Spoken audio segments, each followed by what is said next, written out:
कक्षा 10 विषय विज्ञान पाठ 1 रासायनिक अभिक्रिया।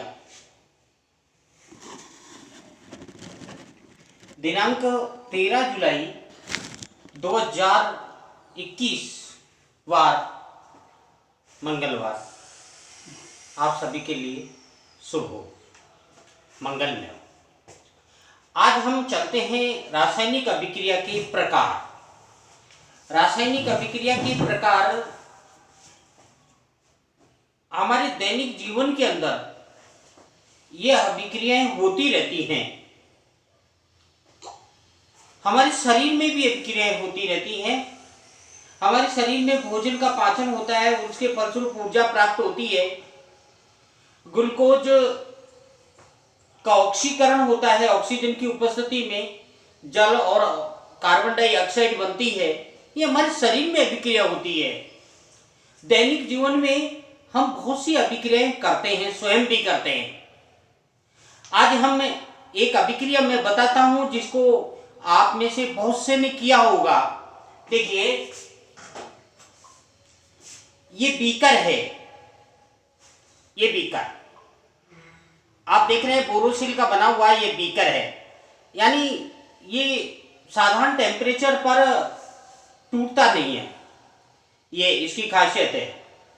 इस बीकर में हमें थोड़ा सा पानी लेते हैं। देखिए आप, देखिए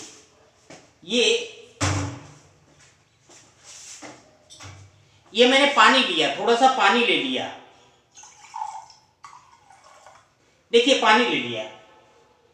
ये पानी आप देख रहे हैं, पानी मैंने भर लिया बीकर के अंदर। अब इस बीकर में मैं थोड़ा सा चूना डालता हूं, यानी कली। कली कैसे बनती है? सफेद पत्थर से कली बनती है। देखिए, मैं आपको दिखाने के लिए भी लाया हूं। ये जो सफेद पत्थर के टुकड़े हैं, ये चूना पत्थर है। इसको हम संगमरमर का पत्थर भी कह सकते हैं। इसका सूत्र CaCO3 होता है। देखिए आप, ये सफेद पत्थर है। जो कली के भट्टे होते हैं, जहां कली बनाई जाती है, इन सफेद पत्थरों को भट्टे में डाल दिया जाता है। कोयले के द्वारा, लकड़ी के द्वारा, किसी भी ईंधन द्वारा उनको जलाया जाता है। तो इसमें से कार्बन डाइऑक्साइड निकलती है और बिना बुझा चूना यानी CaO प्राप्त होता है। ठीक है ना? CaO प्राप्त होता है। ये पत्थर जिसे चूना बनता है, ये सफेद पत्थर के ये टुकड़े हैं, जिसको संगमरमर का पत्थर हम कहते हैं। आपको दिखाई दे रहा होगा। देखिए, है अपना प्रयोग है। इस पानी के अंदर हम चूना डालेंगे, यानी चूना जो होता है भट्टे में बनाया जाता है। अभी मैंने बताया ना, पत्थर को पकाकर बनाया जाता है। तो चूना, ये चूना, इसको बिना भुजा हुआ चूना कहते हैं। इसका सूत्र होता है CaO यानी कैल्शियम ऑक्साइड। देखिए आप, ये मैंने CaO इसमें डाला, ये डाल दिया। देखिए, ये मैंने इसमें डाल दिया। अब डालने के बाद ये देखिए इसमें मिल रहा है, लेकिन मैं क्या देख रहा हूं कि ये मेरा हाथ है, ये गर्म होता जा रहा है। ऊपर से पकड़ना पड़ेगा। ये देखिए, इसमें भाप निकल रही है, ऊपर होकर के भाप निकल रही है। इसको थोड़ा मैं मिलाने का प्रयास करता हूं। देखिए आप, इसके अंदर मैं मिलाता हूं। इसमें देखिए आप, ये मैंने मिला दिया। बिल्कुल व्हाइट हो रहा है। आप देख रहे हैं ना, बिल्कुल ये व्हाइट हो रहा है। ये व्हाइट हो रहा है, बिल्कुल व्हाइट हो रहा है। ये देखिए आप, व्हाइट हो रहा है। बिल्कुल ऐसा हो गया जैसे दूध। देखिए आप, देखिए दूध, बिल्कुल दूध जैसा हो गया है। ये देखिए आप, दूध में इसमें कोई अंतर नहीं है। बाहर से दिखने पर अंतर तो बहुत है। दूध को पीने काम लेते हैं, तो चूना है, पुताई में काम आता है। देखिए आप, अब इसके अंदर ये गर्म हो गया, लेकिन अब आपको कैसे पता कि ये गर्म हो गया? अब मैं एक बार गुरुजी को बताता हूँ। इधर आइए, देखिए नीचे से देखिए आप, ये गर्म हो गया। ये हाँ, गर्म हो गया। ये गर्म हो गया, बिल्कुल गर्म हो गया, गर्म हो गया। ठीक है, अब ये गर्म हो गया, बिल्कुल गर्म हो गया। अब इसका हम क्या करेंगे? इसको थोड़ी देर रखेंगे ठंडा करके। इसका काम हम क्या करते हैं? पुताई में दीवारों की, जो मकानों की, स्कूलों की, सार्वजनिक स्थानों की, धार्मिक स्थानों की पुताई में इसका प्रयोग करते हैं। किसमें करते हैं? पुताई में इसका प्रयोग करते हैं, ठीक है ना, पुताई में इसका प्रयोग करते हैं, ठीक है। अब क्या है कि ये मैंने एक प्रयोग बताया आपको, एक प्रयोग बताया। अब इस प्रयोग को रसायन विज्ञान के अंदर मैं कैसे करके बताऊंगा, इसका समीकरण कैसे लिखना है, बस ये थोड़ी समझने की बात है। बाकी दैनिक जीवन में हम प्रयोग तो बहुत करते हैं, ठीक है ना, लेकिन उसको गुनते नहीं है, थोड़ा समझते नहीं है। बाकी प्रयोग हमने बालपन में खूब किया होगा, आप कर भी रहे होंगे। देखिए आप इसके अंदर प्रयोग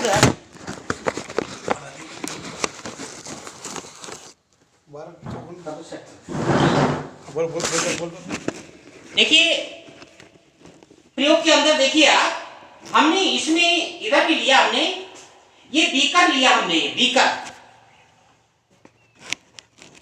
बीकर लिया। इस बीकर में पानी डाला, अभी मैंने प्रयोग करके आपको बतलाया था। पानी डाला, पानी में ये चूना डाला, कैल्शियम ऑक्साइड CaO, बिना भुजा चूना इसको कहते हैं, ये डाला। ऊपर से पानी डाला, पानी डालने पर हम देखते हैं कि ये बीकर गर्म हो गया। ये प्रयोग मैंने किया है, और बिल्कुल जो पानी था चूना डालने पर व्हाइट हो गया। देखिए आप, अब इसकी अभिक्रिया क्या है, देखिए मैंने इसके अंदर CaO लिया, ये CaO यानी ये कैल्शियम ऑक्साइड CaO, ठीक है ना। हम इसको लिख भी लेंगे कैल्शियम ऑक्साइड।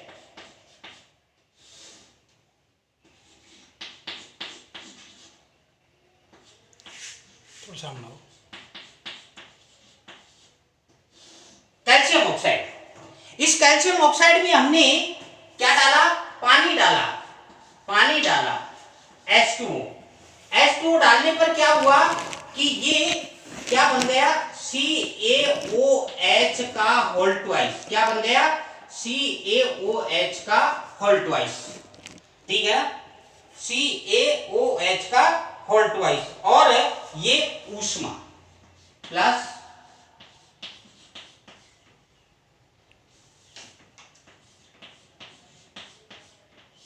ऊष्मा, क्योंकि गर्म हो गया ना, ऊष्मा क्षेपीय विक्रिया है, ठीक है ना, ऊष्मा निकल रही है।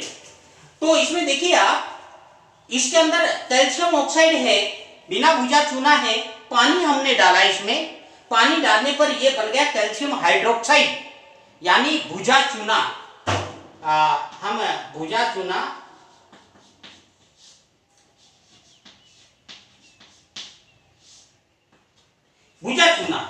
इसको अब कहते हैं, भुजा चूना।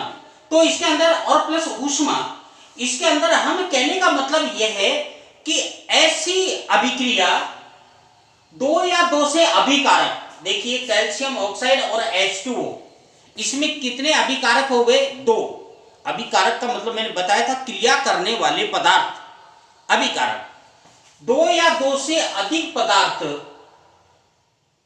मिलकर, दोनों मिल रहे हैं, ये मिलकर एकल उत्पाद बनाते हो, ऐसी अभिक्रिया को हम संयोजन अभिक्रिया कहते हैं। संयोजन का मतलब होता है मिलना, संयोजन का मतलब होता है मिलना। इसमें CaO और H2O दोनों मिलकर के, देखो Ca और ये O के भी दो, H के भी दो, और एक और दो O के भी दो, तो CaOH का होल ट्वाइस, यानी भुजा हुआ चूना। ऐसी अभिक्रिया जिसमें दो या दो से अभिकारक मिलकर एकल उत्पाद का निर्माण करते हैं, ऐसी अभिक्रिया को हम संयोजन अभिक्रिया कहते हैं, ठीक है ना, संयोजन अभिक्रिया कहते हैं। अभी मैंने आपको थोड़ा सा इस अभिक्रिया के बारे में बताया था। देखिए आप, इसमें CaCO3, इसको गर्म करेंगे तो CaO plus CO2 carbon dioxide gas निकल जाएगी। फिर इसमें CaO में हम पानी डालेंगे तो ये बिना भुजा चूना है, पानी डालने पर भुज जाएगा, CaOH का होल ट्वाइस, ठीक है ना। फिर इसके अंदर दीवारों पर हम इसकी जब पुताई करेंगे, दीवारों पर पुताई करेंगे तो ये क्या होता है, कैल्शियम हाइड्रोक्साइड की विशेषता होती है कि वायुमंडल से कार्बन डाइऑक्साइड को अवशोषित कर लेता है, वायुमंडल से कार्बन डाइऑक्साइड को अवशोषित कर लेता है। तो देखिए आप CaOH का होल ट्वाइस प्लस CO2, तो ये क्या बना लेगा, ये बना लेगा CaCO3 plus H2O, CaCO3 plus H2O,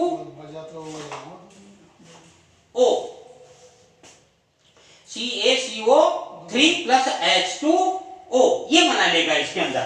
अब इसमें क्या होगा कि इसमें देखिए आप, ये जल है, ये वाष्पीकरण होकर के चला जाएगा, लेकिन ये CaCO3 की दीवारों पर एक कैल्शियम कार्बोनेट की परत छा जाएगी और ये विशेष चमक उत्पन्न करती है। ये चमक किसके कारण होती है, कैल्शियम धातु के कारण होती है, क्योंकि CaCO3 में ये जो पत्थर है ये आपको सफेद दिखाई दे रहा है, बिल्कुल ये सफेद इस कारण दिखाई दे रहा है कि इसमें कैल्शियम धातु है, कैल्शियम धातु है, इस कारण चमकीला दिखाई दे रहा है। तो ये चमक, विशेष चमक इस कैल्शियम कार्बोनेट के कारण से आती है। तो ये एक संयोजन अभिक्रिया।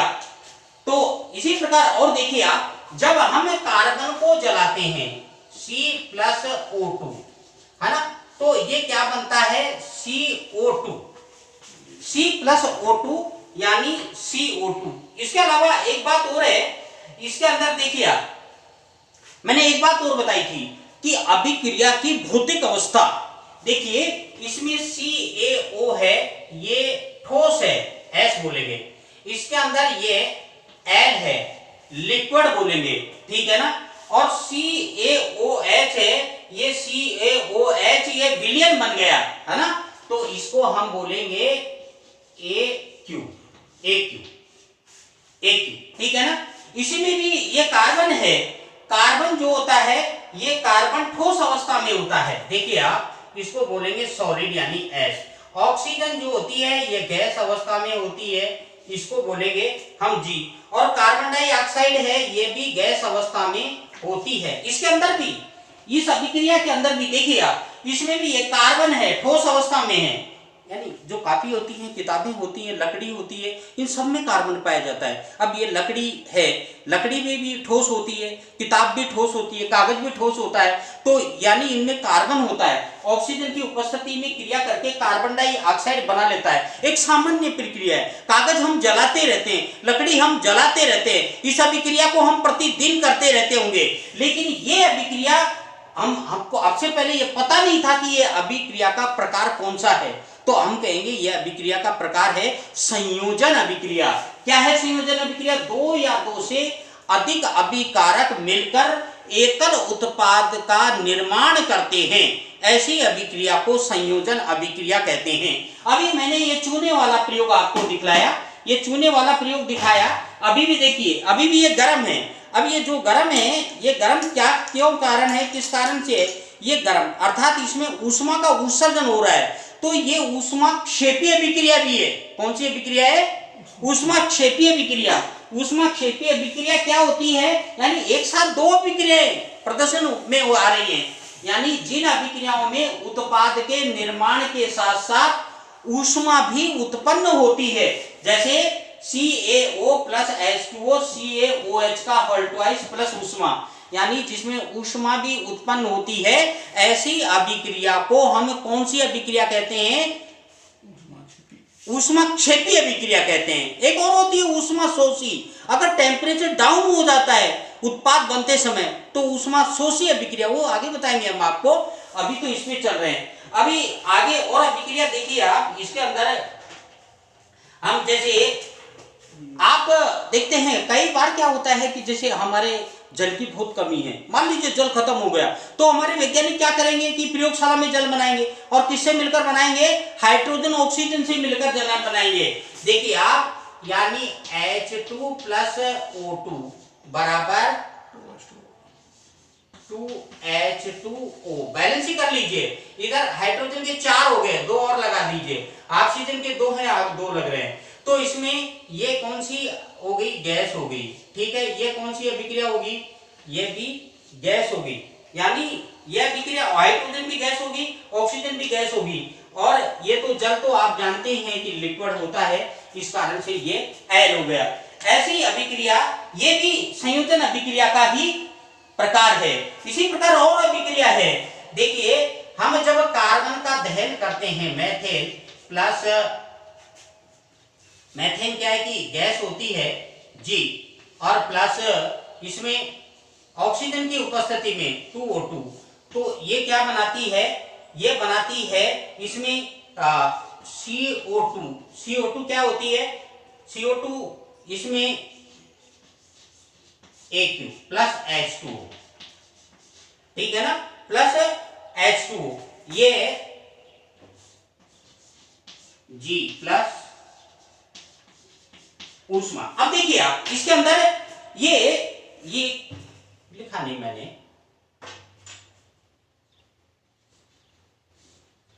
जी देखिए आप इसमें मेथेन की ऑक्सीजन की उपस्थिति में दहन कराया जाता है तो कार्बन डाइऑक्साइड और जल प्राप्त होता है, लेकिन मैंने यहाँ जी लिखा है क्योंकि ये पानी गर्म हो रहा है और गर्म हो करके वाष्प में परिणित हो रहा है, इस कारण से हमको H2O को जी लिखना पड़ा गैस अवस्था में, और ऊष्मा उत्पन्न होती है।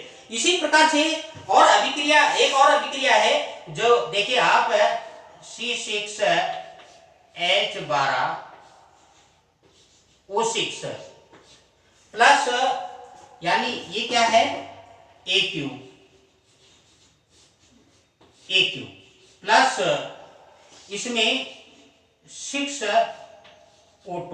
अब O2 क्या है इसमें, ये भी AQ, अभी मैं बताऊंगा आपको AQ। अब ये अभिक्रिया होगी तो देखिए आप 6CO2 है ना प्लस 6H2O प्लस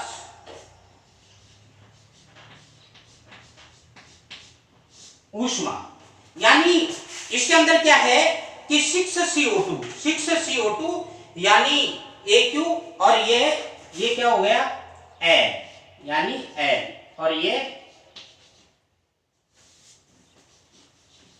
AQ। देखिए आप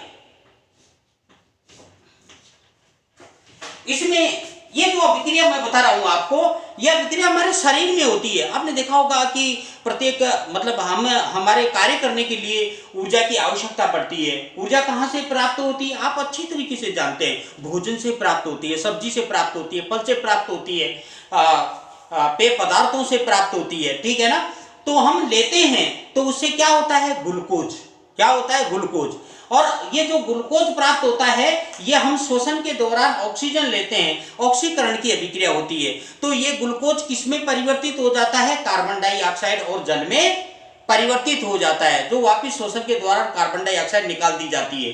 देखिए आप ये ग्लूकोज है यानी जलीय अवस्था में विलयन में, और O2 से क्रिया करेगा, ये भी इसमें AQ है, दोनों का विलयन, और 6CO2 ये भी AQ 6CO2, क्योंकि ये हमारे ब्लड में मिला हुआ रहता है, ठीक है ना, AQ, और प्लस 6H2O जल बनेगा लिक्विड, और ऊष्मा उत्पन्न होगी। तो इस प्रकार कहने का मतलब ये है कि हमने जो बताया कि ऐसी अभिक्रिया जिसमें दो या दो से अधिक अभिकारक मिलकर एकल उत्पाद का निर्माण करते हों, ऐसी अभिक्रिया को संयोजन अभिक्रिया कहते हैं। और ऐसी अभिक्रिया जिसमें उत्पाद बनते समय ऊर्जा निकलती हो या उत्पन्न होती हो, ऐसी अभिक्रिया को ऊष्माक्षेपी अभिक्रिया कहते हैं। निर्माण के साथ साथ ऊष्मा भी उत्पन्न होती है, उसे ऊष्माक्षेपी अभिक्रिया कहते हैं। ये मैंने आपको बताया, एक बार इसको पढ़ना, ठीक है ना। और होमवर्क गृह कार्य में करना है, आपको अच्छा लगे तो सब्सक्राइब भी, लेसन को लाइक भी करना है। धन्यवाद, नमस्कार।